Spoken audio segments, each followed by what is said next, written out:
Before we can improvise, we must know how to form scales, intervals, and triads. An interval is best seen on the piano. An interval of a half step is from one key to the very next key, up or down. So from here to here is a half step.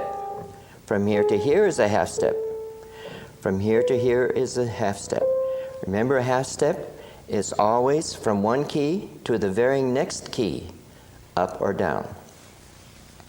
A whole step is the combination of two half steps, or from a key to another key, leaving one key in between. Whole step. Whole step. Whole step. Whole step. Now, scales are made up of combinations of whole and half steps. The major scale moves from a note to a step, whole step, half step, step, step, step, half step. Now, of that, which was the C major scale, the first, third, and fifth notes make the main triad that we use. A triad is a three-note chord: root, third, fifth. Here we have a major triad. We can start a major triad from any key on the piano. Step, step, half step, step. Step, step, half step, step. Step, step, half step, step. We must be able to form a major chord from any key on the piano. There are actually 4 different forms of triads. Here we play the F major triad: step, step, half step, step. F major. Now that triad will become minor if we lower the middle note 1/2 step. Or if we go step, half step, step, step. The major and minor triads are the ones most commonly found in hymns. We will occasionally run into a diminished triad, which is the major triad, made a half step smaller for the middle note and a half step smaller for the top note, diminished triad. Or you might find an augmented triad, which is a major triad with the top note raised a half step. So that gives us the 4 different triads that we find in music: major, minor, diminished, augmented. So much for the theory. Now we will look to the music and see what it tells us. We're going to begin with the hymn, Nothing But the Blood. The rules in our book say, for chapter 1 on page 1, the basic rhythm style, play the treble clef as written but 1 octave higher. So our treble clef is going to be played up here.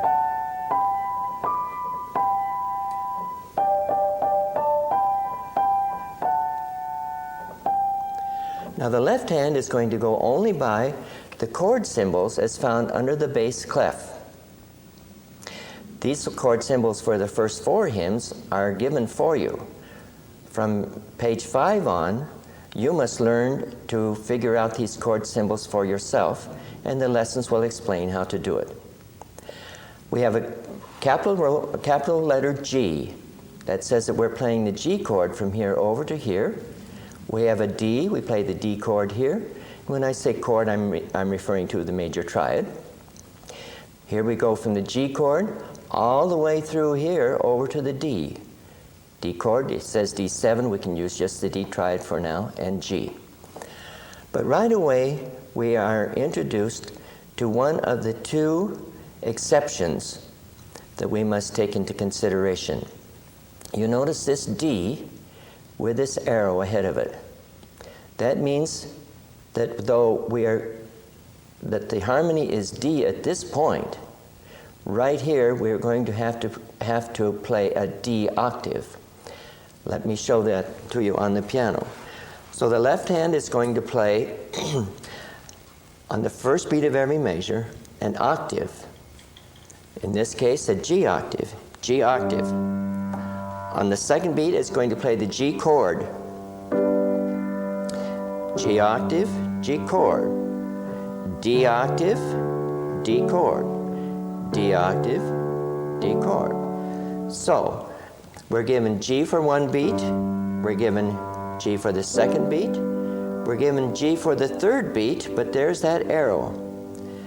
That arrow simply means that we must apply the common octave rule. You see, the sound of an octave is so open, so bold, that it affects the chord to follow it. It must be consonant, we say. It must agree with the chord to follow. On beat 3, we see a G, but on beat 4, we see a D. Very crude sound, because the chord does not agree with the octave. So we find that if we play a G chord and a D chord, that those two chords have in common the note D. So with the note D common to both the G chord and the D chord, we will play a D octave at this last G chord. That is the rule of common octave, and it's always shown in your music by the little arrows. All right. The left hand then will play G octave, G chord, D octave, D chord. Now to put it all together, the right hand is going to play the treble as it's written. The left hand will play octave, chord, octave, chord. And the notes say left hand should play the chords as close to the right hand as possible. That's so we get our chords up into a nice, bright sounding register. Applying those rules in, we will play nothing but the blood this way. Notice I overlap one note. To get that chord high enough, an overlap of one note is permissible. Here we go. Octave, chord, octave, chord, octave, chord.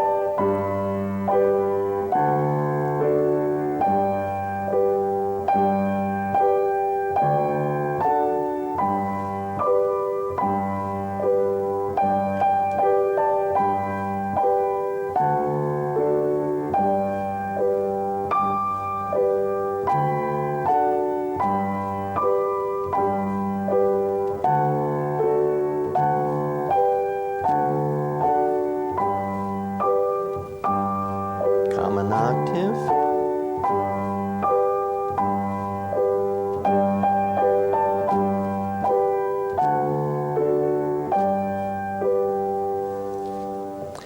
We play that pattern enough that we really get to know it second nature. One other exception to our rule is found in the hymn on page 2, I Am Praying for You. Typical of gospel hymns, chords will frequently remain the same for quite a period of time.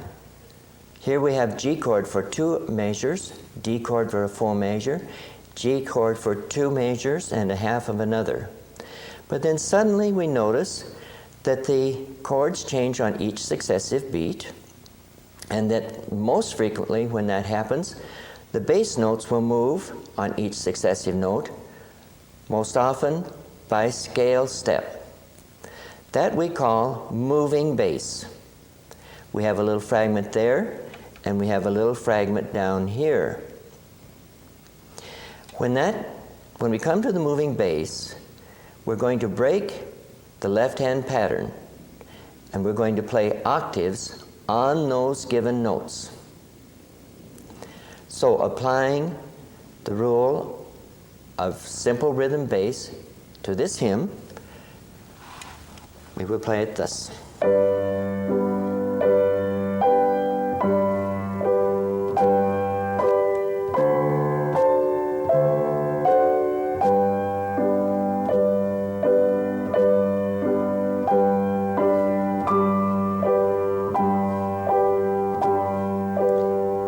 up octave, E octave in the bass.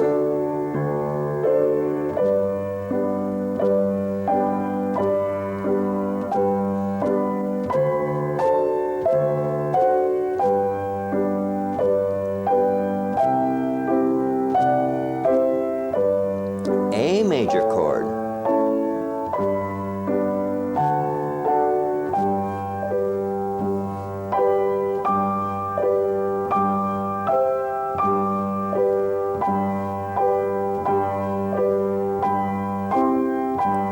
Moving bass.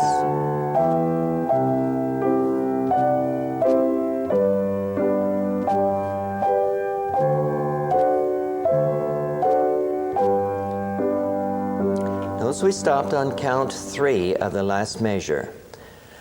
If the final chord falls on the first beat of a measure, regardless of its length, we will play up to count 3. If it starts any later than the first beat of the measure, as over here, the last chord fell on beat 3, we will play through to beat 4. These hymns, then, we are learning in simple rhythm bass. And we keep track of what we've done with each hymn by this little chart up at the top. We will circle SRB, which means simple rhythm bass.